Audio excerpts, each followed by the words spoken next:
कह चुका है, जो मैं नहीं समझती कि सही है या नहीं है, लेकिन ये कि जो भारत की तरफ से भी इनको फंड किया जाता है तालिबान में को, वहाँ पे भी पैसा दिया जा रहा है। सर, इस किस्म की बातें भी हम जब से गवर्नमेंट बनी है तालिबान की तब से सुनते आ रहे हैं। सीनियर डिप्लोमेट थे वो अफगानिस्तान गए और उन्होंने आमिर मुत्तकी साहब से बात की, मुलाकात की। आई थिंक जेबी सिंह साहब परहैप्स डिप्लोमेट का नाम था। आई थिंक वो पाकिस्तान में भी रह चुके हुए हैं।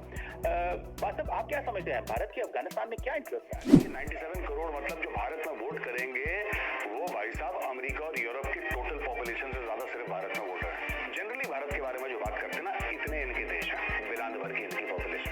पाकिस्तान को मत बुलाइएगा, उन लोगों को चुनाव से कोई लेना देना है नहीं, वो खुद फिक्स कर लेते हैं। उनको किसी से सीखने की जरूरत नहीं है, समझने की जरूरत नहीं है, वो समझे पैदा हुए हैं पाकिस्तानी। तुम एक काम करो छोटा सा, तुम प्रधानमंत्री मोदी से मिलो, चरण स्पर्श करो, माफी मांगो, कहना सर बचपन में बकवास हो गई।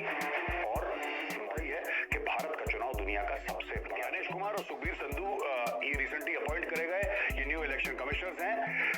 97 crore registered voters including 47.1 crore women और 55 lakh electronic voting machines install करी जाएंगी।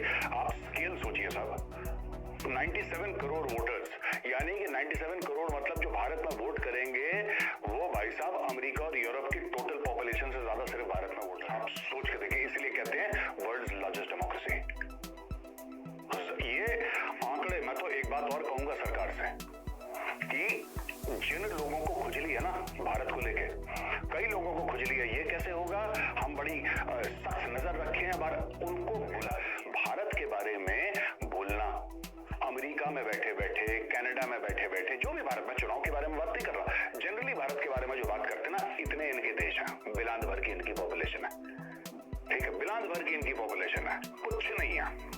इनका साइज बड़ा हो सकता है in terms of the physical landmass, but अगर आप टोटल इनकी पॉपुलेशन देखें, भारत के 1-2 स्टेट्स के बराबर इनकी पॉपुलेशन है। पाकिस्तान को मत बुलाइएगा, उन लोगों को चुनाव से कोई लेना देना है नहीं, वो खुद फिक्स कर लेते हैं। उनको किसी से सीखने की जरूरत नहीं है, समझने की जरूरत नहीं है, वो समझे पैदा हुए हैं पाकिस्तानी, वो खुद चुनाव फिक्स कर लेते हैं। वो तो जो आसिम मुनीर बोलता है वो चुनाव फिक्स हो जाता है, उनको बुलाने की जरूरत नहीं है। लेकिन बाकी सबको, ये जो इंफॉर्मेशन टेक्नोलॉजी एक्ट है, IT एक्ट है, उसके तहत ये कि आप मिस इन्फॉर्मेशन ना फैलाएं। क्योंकि अब देखिएगा, मैं आपको बता रहा हूँ, जो छोटे छोटे सेल्स सबके सोशल मीडिया के सेल्स, ये हाइपर एक्टिव हो जाएंगे, ये हाइपर एक्टिव हो जाएंगे, कुछ भी करेंगे आपको बरगलाने के लिए। तो आपको फूल नहीं होना है, आप ये बेवकूफ बनाने की कोशिश करेंगे और आपने इग्नोर करना है। जो मीडिया आउटलेट्स हैं जो आपकी नजर में क्रेडिबल है, जो आपकी नजर में ठीक है मीडिया आउटलेट्स, राइट, आप उन मीडिया आउटलेट्स को मिल्टन, जो यूएस की सिंगर है, जिन्होंने जन गण मन गाया था और उसके बाद प्रधानमंत्री मोदी जी के पैर छुए थे, उन्होंने ये बोला है सीए के बारे में कि CA true act of democracy, ये लोकतंत्र का सीए जो है वो असली चेहरा है, राइट। और बोला है कि कंपैशनेट लीडरशिप है, ये उन्होंने मोदी जी के बारे में बोला है। This is compassionate. मिलान भर का देश कनाडा, साइज में बहुत बड़ा, पॉपुलेशन इतनी सी। दोस्तों, मैं कैनेडियन से मिला, वो भारत आए थे, तो हम लोग खाना वाना खा रहे थे साथ में मिलकर किसी होटल में। तो मुझे बता रहे थे कनाडा के बारे में कि मेजर साहब आप चलते रहो चलते रहो चलते रहो, कनाडा में दूर दूर तक कुछ ऐसी जगह है कनाडा में जहां पे आप घंटों चलो आपको इंसान दिखाई नहीं देता। तो कनाडा की पॉपुलेशन ना के बराबर है, ना के कुछ है ही नहीं। कनाडा की कितनी होगी? 200 मिलियन, 250 मिलियन, 300 मिलियन, कुछ भी पॉपुलेशन नहीं है। लीडर पियर पोलिब्रे, मैं माफी चाहूंगा, मुझे नहीं पता इनका नाम कैसे प्रोनाउंस करते हैं, पर इन्होंने ना पिछले साल ये बात बोल दी थी। पिछले साल ही जस्टिन ट्रूडो के बारे में बात क्या बोली थी? कह रहा है ट्रूडो नालायक है, ट्रूडो इनकॉम्पिटेंट है, यानी कि नालायक, ठीक है। और कह रहा है कि I will restore ties with India when I become prime minister, यानी कि जब मैं प्रधानमंत्री बनूंगा, ये कह रहे हैं पियर पोलिब्रे, जो इनका नाम है, ये ऑपोजिशन के लीडर है, कह रहे हैं मेरा सबसे पहली प्रायोरिटी होगा कि भारत के साथ संबंध ठीक करो। ये आदमी बेवकूफ है, ये नालायक है, बेवकूफ है, इसने सब कुछ खत्म कर दिया भारत के साथ, और भारत जैसे बड़े देश के साथ क्यों आपको संबंध खराब करने हैं? किस पागल कुत्ते ने कहा है कि आप जानबूझ के जाके ये सब कर रहे हैं चंद खालिस्तानी वोटों के लिए, जिनको आपको वोटिंग की राइट देनी चाहिए थी खालिस्तानी को?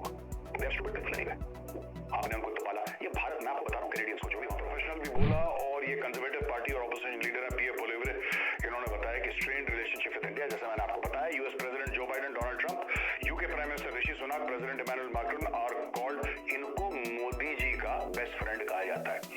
आप डोनाल्ड ट्रंप देख लीजिए, जो बाइडेन देख लीजिए, मोदी जी का जो स्टाइल है वो बड़ा प्रोफेशनल और personal at the same time है। काम की काम बात करेंगे, लेकिन आपको लगता है, आप देखते हैं ये, अगर आप फोटोग्राफ देखेंगे, कहाँ मोदी जी खड़े हैं और जो बाइडेन उल्टा आ रहा है मिलने के लिए। जो बाइडेन जो कि यूएस का राष्ट्रपति होता है। ये जो ग्लोबल मीडिया ने इंटरेस्ट दिखाया है ना इंडियन इलेक्शंस में, ये भारत का कौन लीडर बनेगा, इसमें जो इंटरेस्ट दिखाया इस बार, मैंने कभी किसी और देश के, एक्सेप्ट फॉर अमेरिका, मैं आपको सच बात बताता हूँ, इंटरेस्ट कोई भारत के इलेक्शन में ले, भारत का कौन लीडर बने, इसमें इतना मैंने इंटरेस्ट कभी नहीं देखा यार।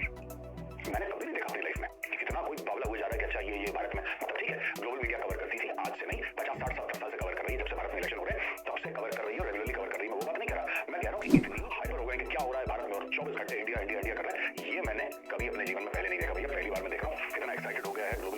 इंडिया की तरफ भी पाकिस्तान कई बार कह चुका है, जो मैं नहीं समझती कि सही है या नहीं है, लेकिन ये कि जो भारत की तरफ से भी इनको फंड किया जाता है तालिबान में को वहाँ पे पैसा दिया जा रहा है। सर इस किस्म की बातें भी हम जब से गवर्नमेंट बनी है तालिबान की तब से सुनते आ रहे हैं। एक तो आपने चाहे पाकिस्तान में कुछ भी हो, भारत का नाम अगर नहीं आता तो फिर लगता है कि कुछ प्रॉब्लम है। अगर भारत का नाम आ रहा है तो इसका मतलब things are normal in Pakistan. सबसे पहली चीज सही है, बट दूसरी चीज जो सीरियस चीज ये है कि मुझे नहीं लगता कि कंप्लीट बम्बार्ड करने से या बॉम्ब से तालिबान को या पाकिस्तान तालिबान को बर्बाद नहीं कर सकते। अफगान तालिबान जो है वो भी एक अपना गेम खेल रहे हैं। कारण उसका यह है कि उनको लाया गया था पाकिस्तान एस्टैब्लिशमेंट ने, उनको बनाया था पूरा पाकिस्तान के ISI के लोगों ने जाके उनको वहां पर काफी फेमस चाय पिया और बोला कि अब हमारे कंट्रोल में है, और किस तरह से जो पाकिस्तान ने पूरी सपोर्ट किया उनको पूरे वो जो जब भी जितनी भी जंग हुई थी। लेकिन जैसे ही खत्म हुआ पाकिस्तान को लगा कि अफगान के कहने की पूरे जैसे ये कहेंगे वैसे सुनेंगे, लेकिन वो हुआ नहीं। वो अपनी मर्जी से अपनी तरीके से जिस तरह से वो चाहते हैं अपने जो सॉवरेनिटी है उसको मेंटेन करते हुए वो अपना आगे बढ़ रहे हैं, जबकि उनको एक बहुत बड़ी कीमत भी देनी पड़ रही है, क्योंकि मेरे ख्याल से पाकिस्तान एक अकेला देश था या मुल्क था जो कि उनको थोड़ा बहुत भी सपोर्ट कर रहा था, लेकिन और बाकी कोई किसी ने भी फॉरेन से कोई भी सपोर्ट नहीं है। उसके बावजूद जो ड्यूरन लाइन के मसले में आपने देखा कितना बहुत सख्त स्टैंड लिया था अफगान तालिबान ने, यहाँ तक कि उन्होंने याद दिलाया था कि 1971 की याद जो है थोड़ा पिछले हफ्ते 8-10 दिन की बात है कि भारत के सीनियर डिप्लोमेट थे वो अफगानिस्तान गए और उन्होंने आमिर मुत्तकी साहब से बात की, मुलाकात की। आई थिंक JP सिंह साहब perhaps उन डिप्लोमेट का नाम था, आई थिंक वो पाकिस्तान में भी रह चुके हुए हैं। बात साहब आप क्या समझते हैं भारत के अफगानिस्तान में क्या इंटरेस्ट है? इंडिया एक तो यह बड़ी पार है, अफगानिस्तान हो खिता हो, इंडिया इज अ ग्रेट पार, एक रियलिटी है, एंड तालिबान उनके साथ जो है वो एंगेज करना चाहते हैं, इंडिया भी तालिबान के साथ एंगेज करना चाहता है। ह्यूमैनिटेरियन एड हुई, उनके काफी ज्यादा प्रोजेक्ट्स हैं वहाँ पे, कुछ काफी इनकम्प्लीट भी है। तालिबान ने कहा था कि वो उनको आके मुकम्मल भी करे।